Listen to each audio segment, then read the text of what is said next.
As Alison said, I'm here to talk primarily about English in Action, a project that we've been running for a number of years now with our partners in Bangladesh.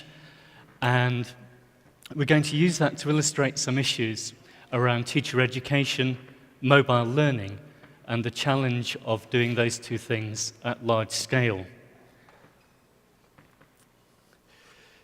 In the talk, I'm going to cover 5 areas. I'll tell you a little bit about the work that led into English in Action and gave us some of the foundations for the principles and approaches that we've developed. We'll tell you a little bit about the design challenges that we faced when we were looking at the scale of the task that we had to do for English in Action and thinking with our partners about how we might go about that. We'll share a little bit about the approaches that we developed and implemented and what the outcomes of those approaches have been. Then I'd like to stand back a little bit from English in Action and just use those examples to think about some broader issues of policy around continuing professional development approaches for teachers and about the investment in educational technology. And then finally, we're going to come back and revisit English in Action again, coming right up to date and looking forward to the next 3 years where we face the real challenges of scale and institutionalization as the project enters its final phase. I noticed when Alison asked how many people were aware of the university there, it was good to see some hands going up, but I think many people haven't heard of the Open University before. So just before I get into the presentation, I'd like to share a little bit about the institution that I represent today. The Open University was founded about 45 years ago in 1969, and its purpose was quite radical and visionary. It was to create access to higher education for everybody, regardless of whether people had the normal kind of entry requirements that would be required for most universities, whether they were free to attend full-time education, or whether they had work responsibilities or family responsibilities or other reasons that might make it difficult for them to enter higher education. And it's an approach that's been replicated in many countries around the world, IGNU in India, the Bangladesh Open University, obviously in Bangladesh. The OU is now regarded as a world leader in distance education. So far, we've had 1.7 million students. We currently offer 700 different courses. Our open educational resources site, OpenLearn, has 20 million visitors. And on iTunes University, we usually draw first or second place. We sort of swap each week with Stanford for the largest number of downloads on iTunes U, and I think it's currently around 27 million. We're the largest university in Europe, and within the UK, our students usually rate us amongst the top 3 for student satisfaction of all universities in the UK. Throughout its history, the Open University's model has enabled people to learn while they remain working or living in their communities. And we do this by supporting them with training materials that they can use anywhere and any time that they're available for study and for learning. The Open University is also committed to development. We do that through research, through our teaching programs, and also through a range of award-winning professional development programs, of which English in Action is one. And Alison's also mentioned Tessa. I'll say a little bit more about that later. TESS India, many of you will have seen in the hall where we've had a stand there. And the HEAP program is a health education program in Ethiopia.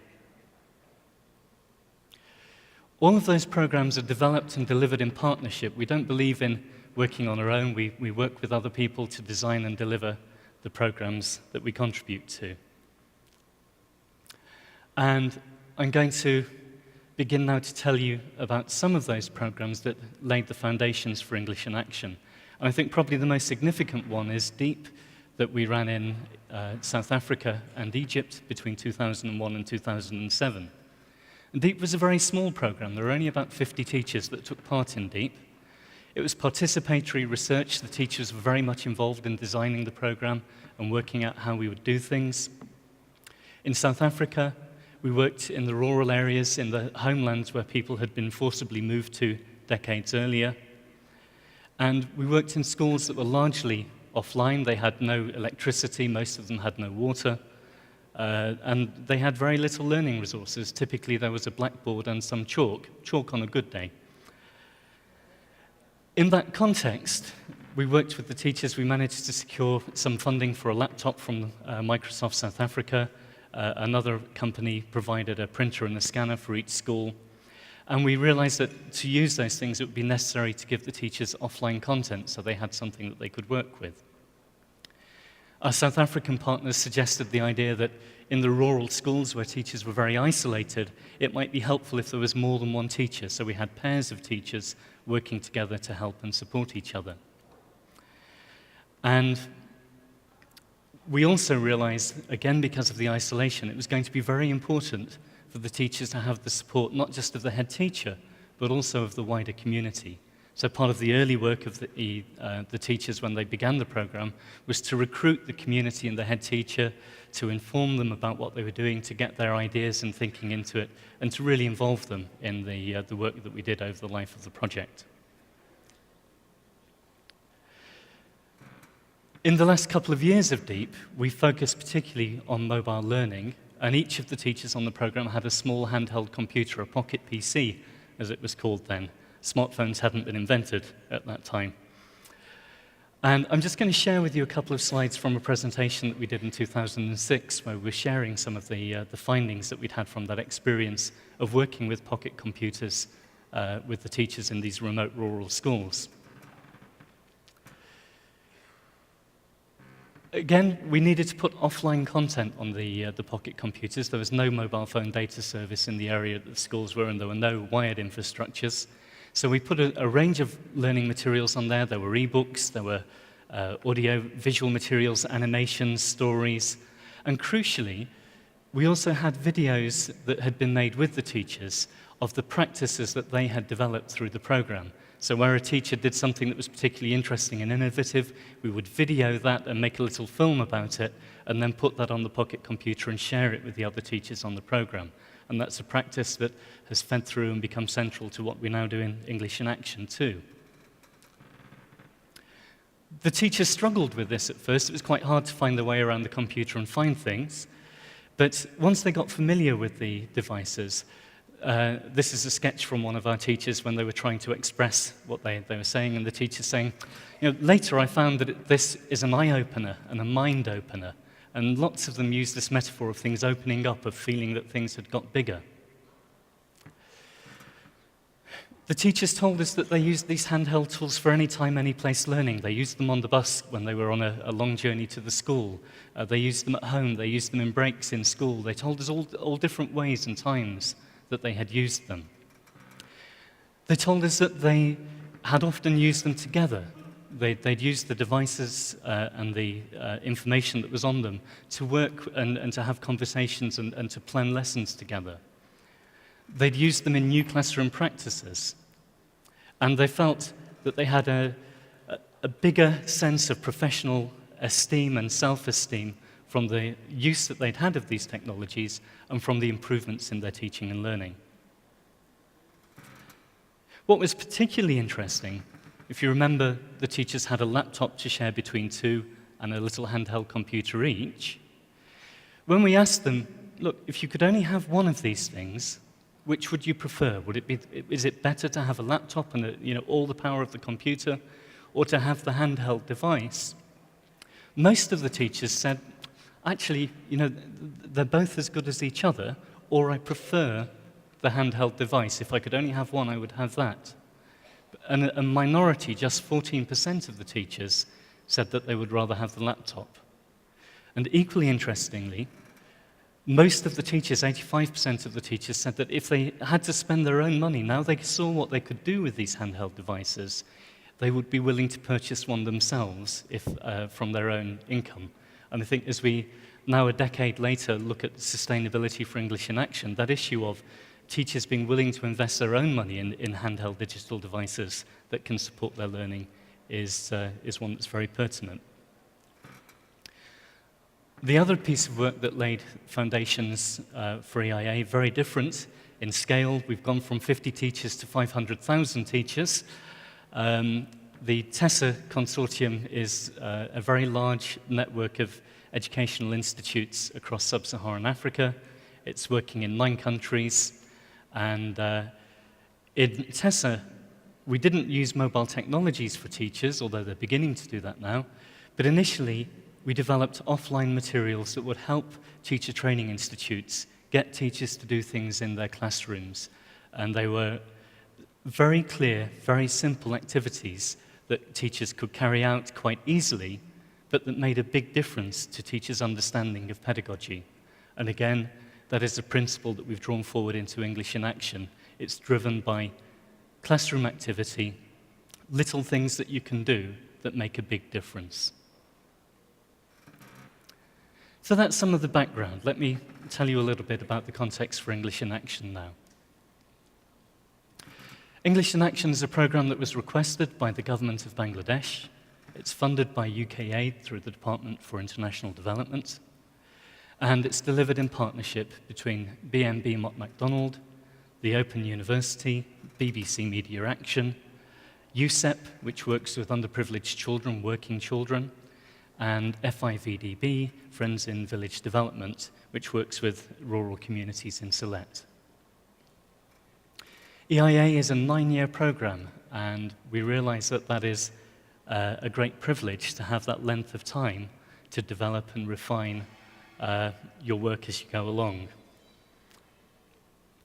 I don't know how much, if any of that, you'll be able to read, probably not very much, but let me recap it for you. This is a summary of our project log frame, and it says that essentially the purpose of EIA is to increase the number of people who are able to communicate in English, and we're currently aiming to improve the English language competence of 50 million people in Bangladesh.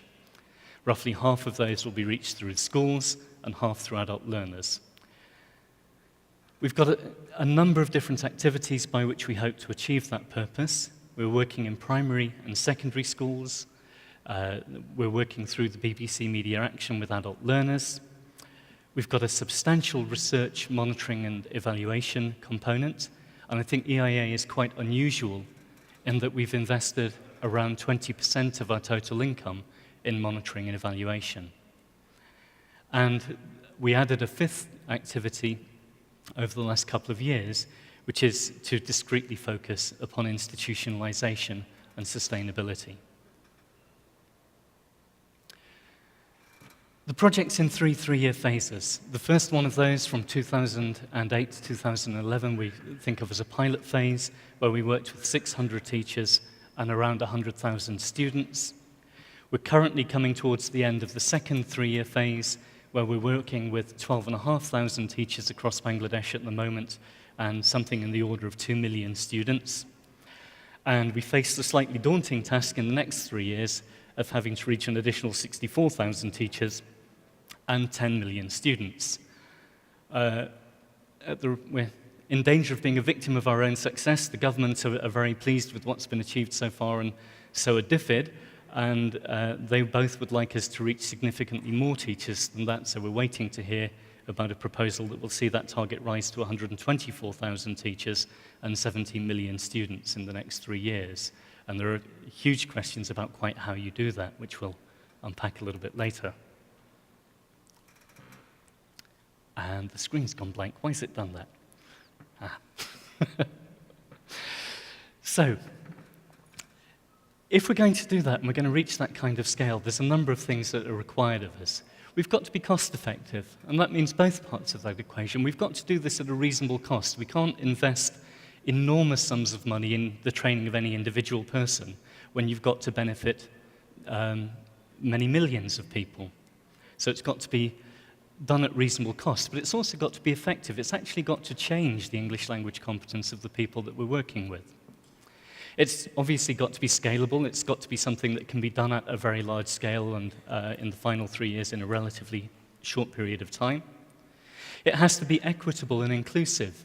So we can't just work in the cities or just with certain higher sectors of the socioeconomic spectrum. We've got to work with the rural schools. We've got to work with people across the socioeconomic spectrum. and include everybody. And the program has to be sustainable. It's got to be capable of delivering things that continue beyond the program's end. There are a number of specific challenges that make that even more difficult than it might sound. In Bangladesh, English language teaching and teacher development expertise is largely found in the major cities. So there are plenty of very competent English language teachers and teacher educators in the main cities. If you go out into the rural areas where most of the children are schooled, that expertise is much more scarce.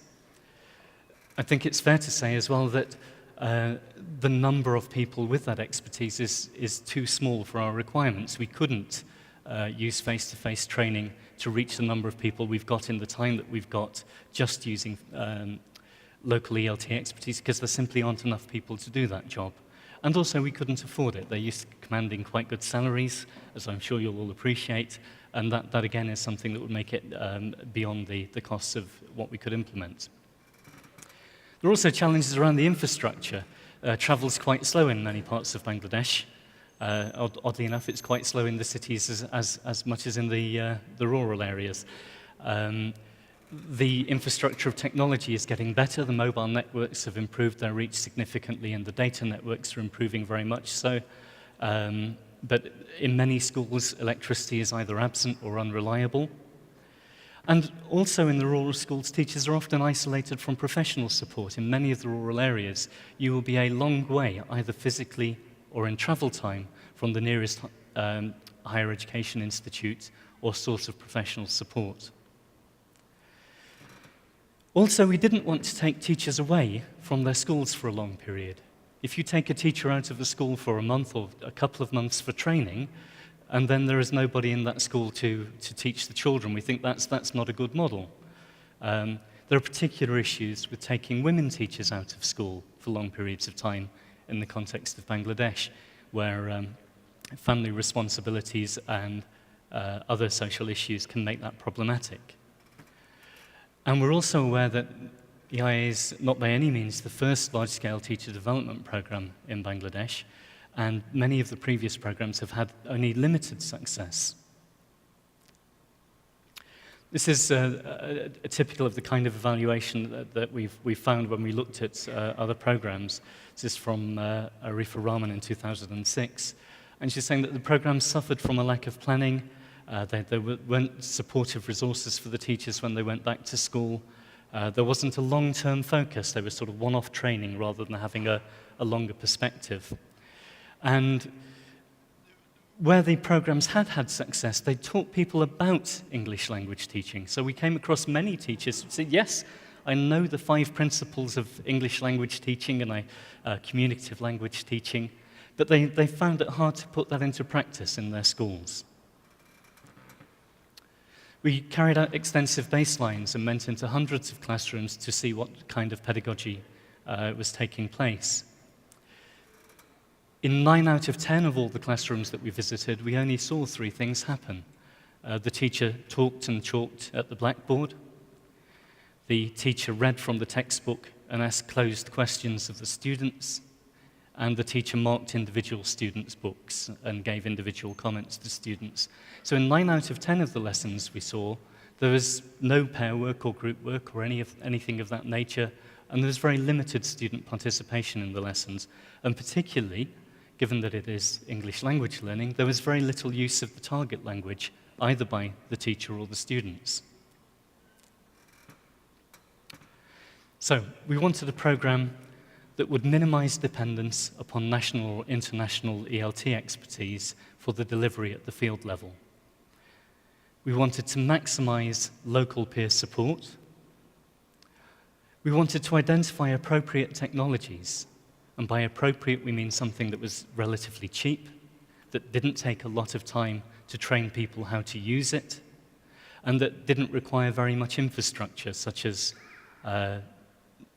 refitting classrooms with wires and cupboards and benches and security systems and things like that. We didn't want to have that kind of technology requirement.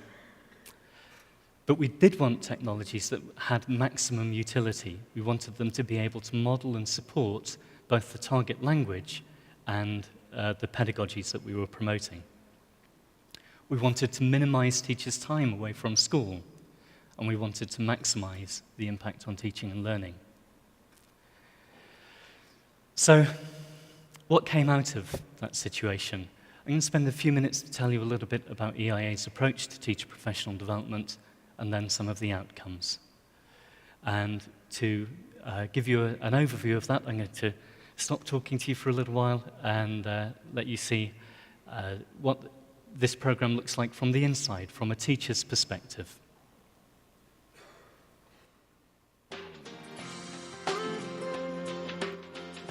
English in Action, also known as EIA, is a 9-year school-based professional development program for primary and secondary teachers of English in Bangladesh. At its heart are locally produced video clips of authentic classrooms showing teachers demonstrating communicative teaching techniques. There is further support from teacher guides, classroom audio, and crucially, regular peer-led classroom meetings. Everything is linked to the existing curriculum and the reality of teachers' lives. Across the whole of Bangladesh, there are currently 4,500 teachers involved in the English in Action project.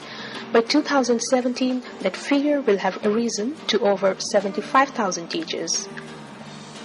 On the outskirts of the capital Dhaka is the town of Nawabganj, and one of the schools there is involved in the project. This is Almas, an English teacher at the school. Almas has been provided with a Nokia phone, and on this phone is a range of professional development materials to help him improve his teaching practice.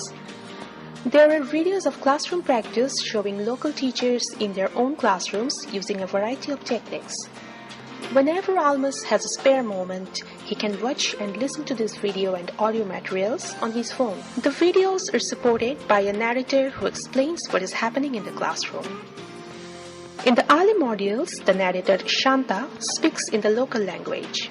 This helps the teachers understand the concepts introduced in the classroom practice. As the teachers get more familiar with the materials, she switches to English. Almas doesn't need to be online to access these training materials because they are all housed on an SD card in his phone. This is Suchitra. She works with Almas in their school. EIA teachers are paired up in schools so that they can support each other during their involvement in the project. Occasionally, they will visit each other's classrooms to see what their partner is doing, and they may also take photos or videos. Once a week, they get together to discuss and reflect upon what they've been doing in their teaching. Teacher journals are provided for them to record their thoughts. On the mobile phone, there are also audio files to help the teachers improve their own English. These are supported by a workbook called English Language for Teachers, EFL-U. When he has time, Almas spends 30 minutes practicing with this. The language in EFL-U is based on the national school textbooks.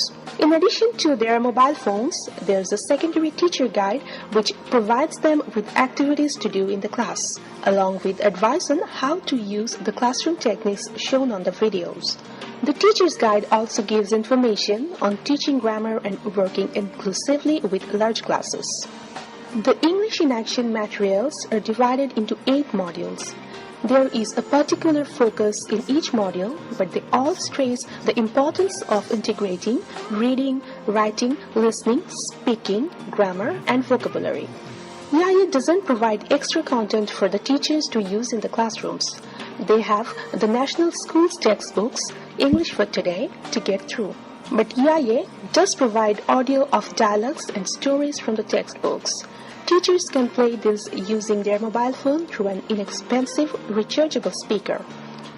Every 6 weeks, Almas and Suchitra travel across their district to meet with other teachers on the EIA project. This can be quite a difficult journey, and they have to use a range of transport to get to their destination. Their goal is to reach the venue of what is called a classroom meeting. At a classroom meeting, 24 teachers gather together to share experiences and to reflect on the previous 6 weeks. These meetings are led by 2 local teachers, teacher facilitators, or TFs. Atik and Paul are the TFs from the Nawabganj area. Their job is to engage all the EIA teachers and to encourage them to share and reflect on what they have been doing since the last meeting. To help them do this, each TF has a teacher facilitator guide with a detailed plan for each of 8 classroom meetings. The TFs are supported in turn by co-trainers from the EIA project base in Dhaka who advise and help them both face-to-face and via SMS. Finally, following their classroom meeting, Almas and Suchitra return home. Tomorrow, they will be back in their classrooms. And over the next 6 weeks, they will work through the videos and classroom activities in the next module of their teacher's guide.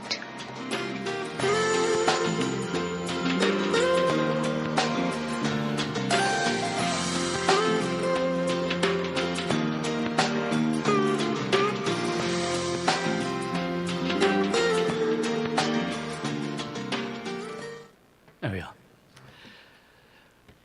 Right, I'm just going to tell you a little bit more about that, and then in a moment I'd like to ask you some questions. I'm hoping we might have some microphones around the room somewhere.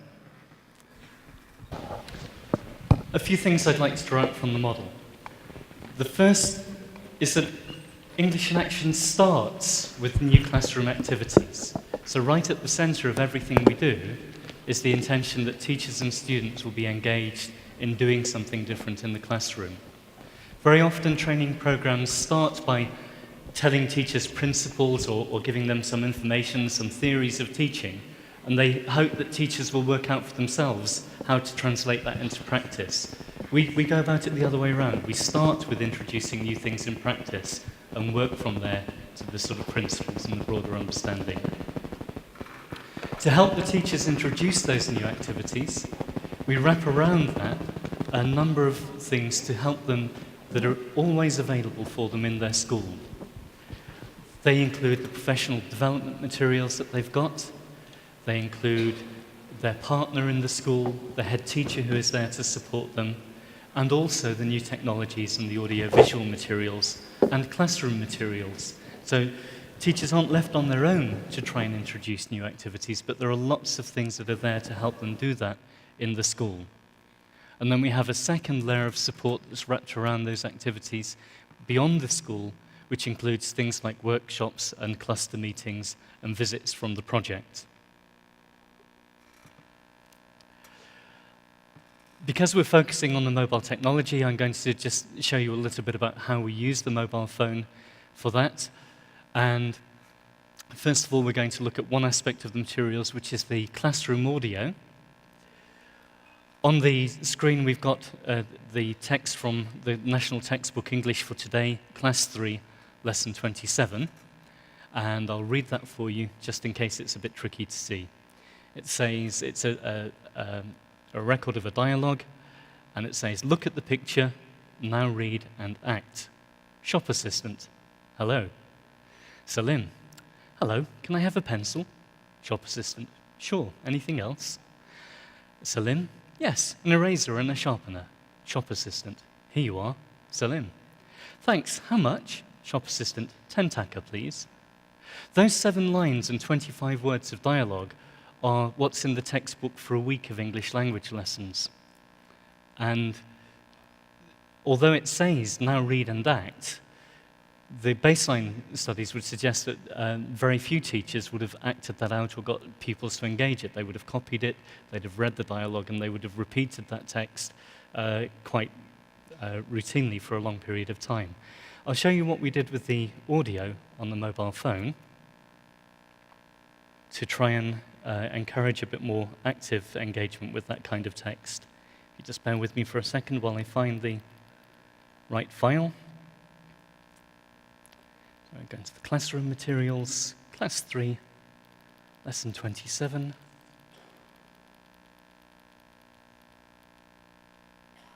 There we go, and we'll just play you a little extract from that to give you a sense. I'm hoping the microphone will pick this up. English in action. Is that picking that up at all? No. Can I borrow your microphone, Alison? English for today, Class 3, Lesson 27, Day 1.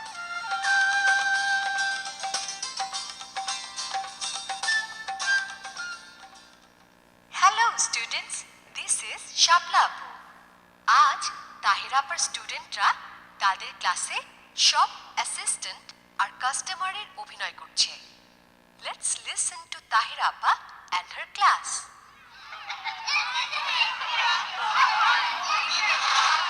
Students, quiet please. It is time to start. Yes! Thank you. Today we are going to play a game called At a Shop. Who wants to be the shop assistant? Me, me, me, me.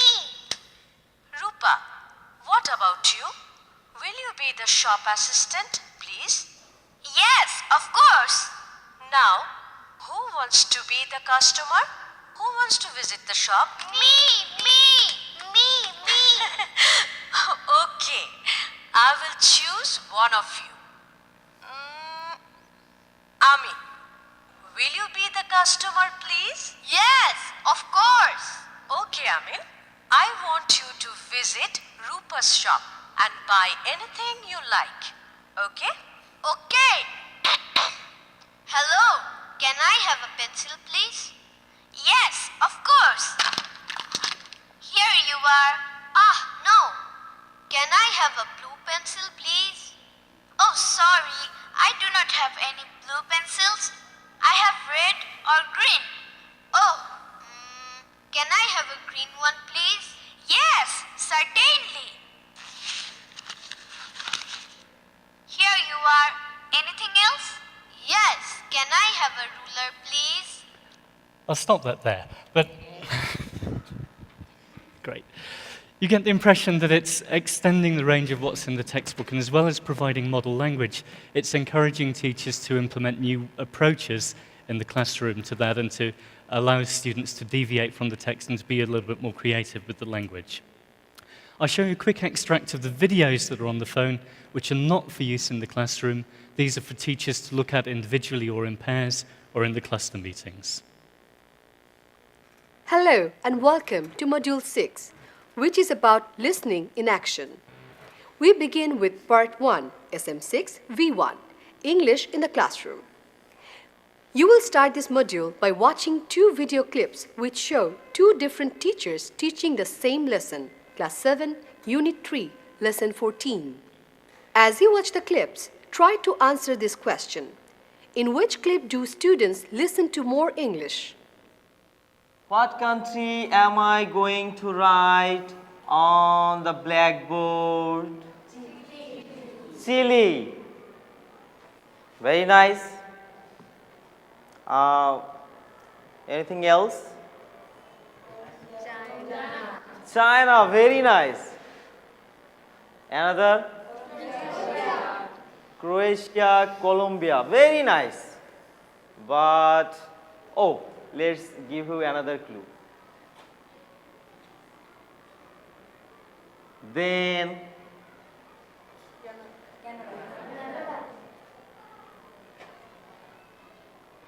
Canada. Very nice. So you can see that the videos show authentic teachers in their own classrooms with their students carrying out communicative language teaching approaches. In that case, just using elicitation to try and get the students to volunteer the language that they'd got, rather than saying, as we think they would have done previously, today's lesson is about Canada. So they're getting that engagement from the students. So that gives you a sense of the program and the approach that we've developed. As I say, we had quite an extensive research program with that, and 3 of the main aspects that we looked at.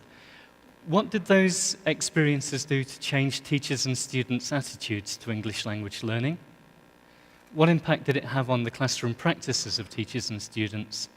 And what impact did it have on the learning outcomes, on students' abilities to communicate through English language in speaking and listening?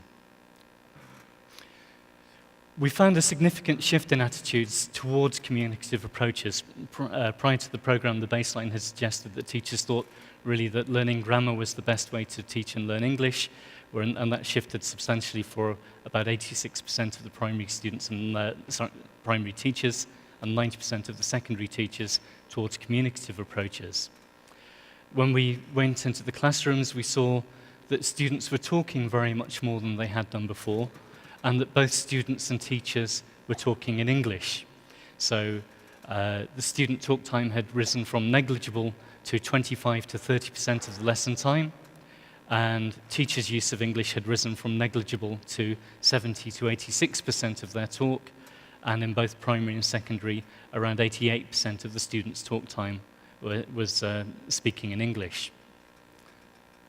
We had the learning outcomes assessed by Trinity College, who assessed children and adults at the beginning and the end of the intervention, and we found improvements in the test scores for 69% of the primary teachers and 27% of the secondary teachers, and 65% of the primary students and 82% of the secondary students.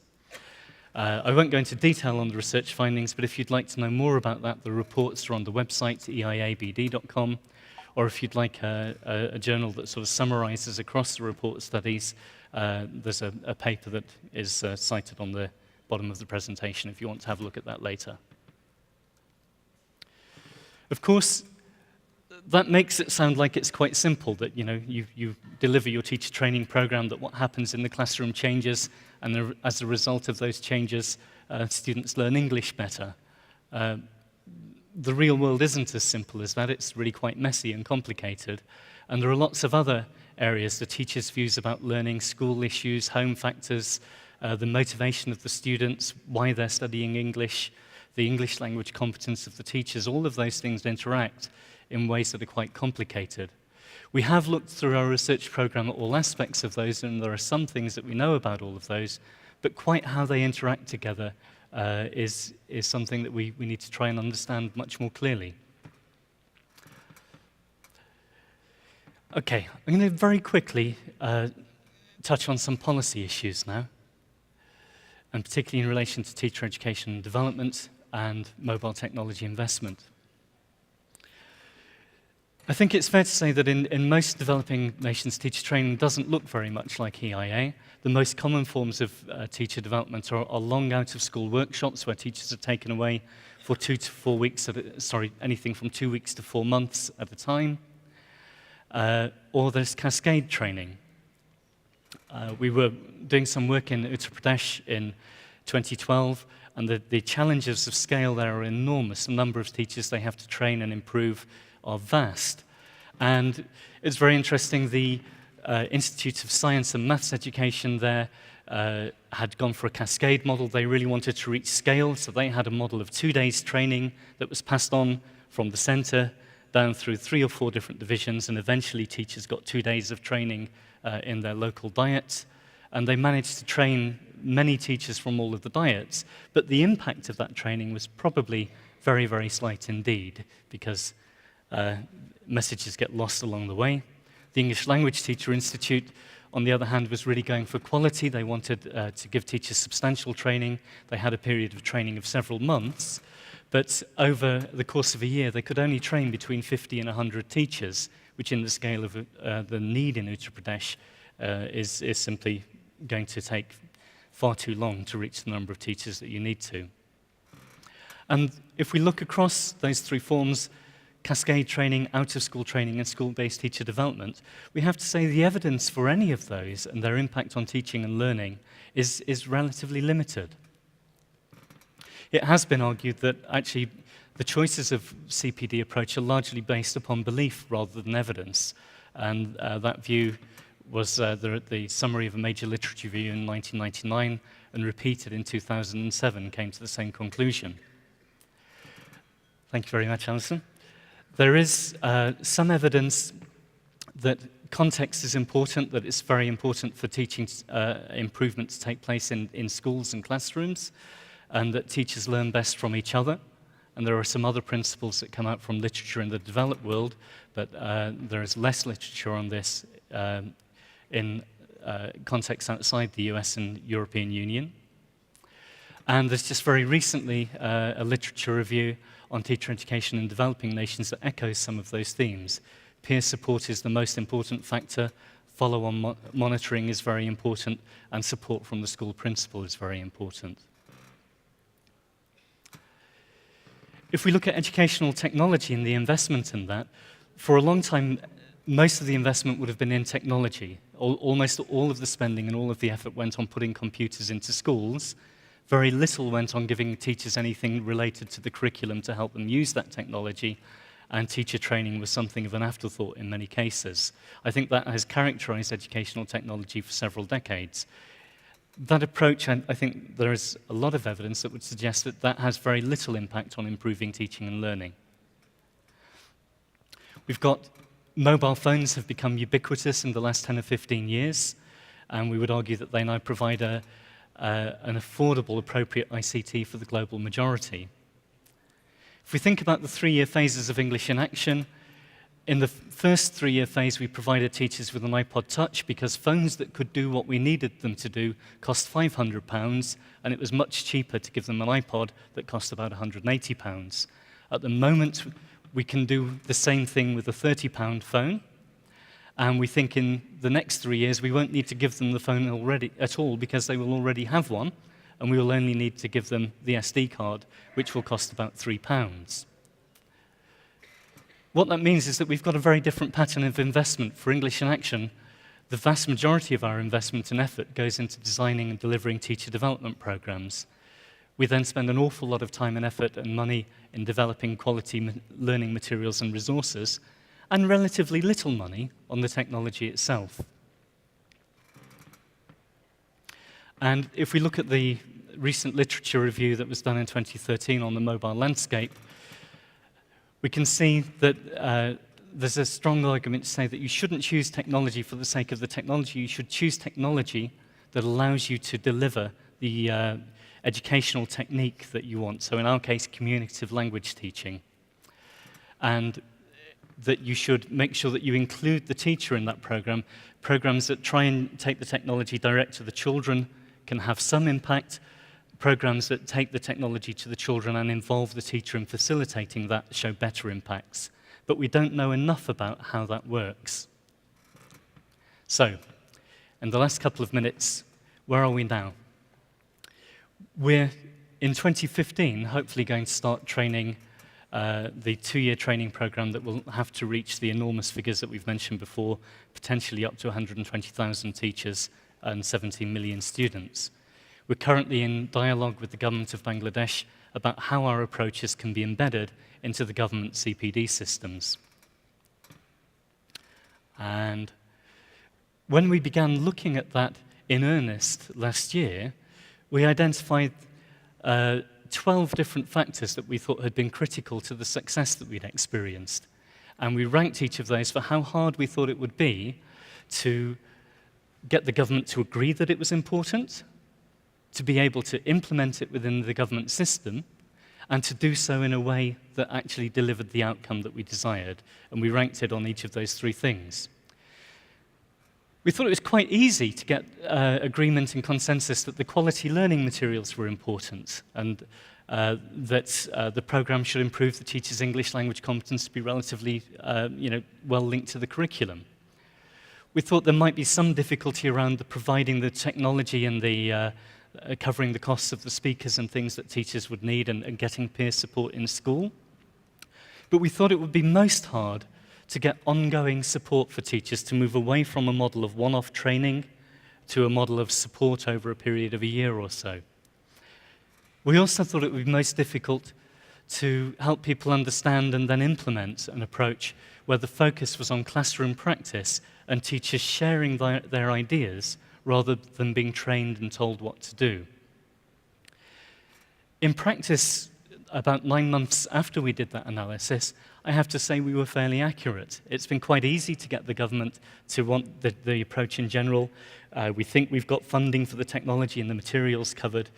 The government agrees in principle that they want ongoing support for the teachers, but in practice, quite how to do that within the current systems is proving very challenging, and we're hoping that we can finalize and find a way forward with that in the next few months. So conclusions then. First of all, around the mobile learning. We think the mobile technology is powerful and affordable now, and that gives us new opportunities for teaching and learning. At the moment, if we have to reach everybody, and particularly Lower socioeconomic groups and rural communities, we think that currently needs to be offline. The individual ownership of the technology allows for enormous scale and for sustainability, because you don't have to provide technology, you can use the technology that people have.